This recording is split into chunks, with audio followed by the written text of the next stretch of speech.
Today we're making Margarita Chicken, which has to be one of the quickest and easiest dinners in history. We're going to start off with a chicken breast. You can scale up or scale down this recipe for as many people as you're serving. I've brushed my chicken with olive oil and then I'm going to season it with salt and pepper. We're then going to spread across some pesto. I just bought some pre-made pesto in a jar, really easy. You just need to spread it on top of your chicken. And this recipe is so quick. I literally have 5 minutes of footage. You do need to bake it, so that does take a little bit longer, but it's so quick.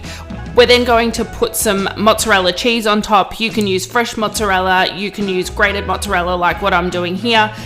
It's totally up to you.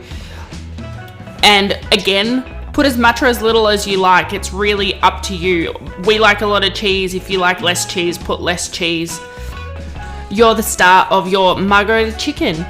Once we've put our cheese on, I like to tidy it up to make sure that the cheese doesn't burn that falls around the chicken. We're just going to top that with some tomato slices, so just some fresh tomato sliced. And then we're going to go ahead and sprinkle the top with a little bit of more salt and pepper.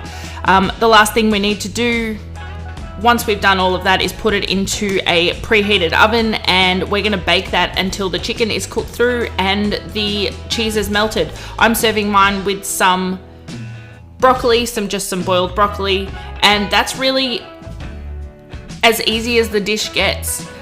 You want to bake it for about 15 or 20 minutes. That's how long it took for mine to be done, and it was absolutely delicious. Matt and I really enjoyed this dish. I hope you like it, I hope you make it, and I hope to see you next time on the next episode. Bye!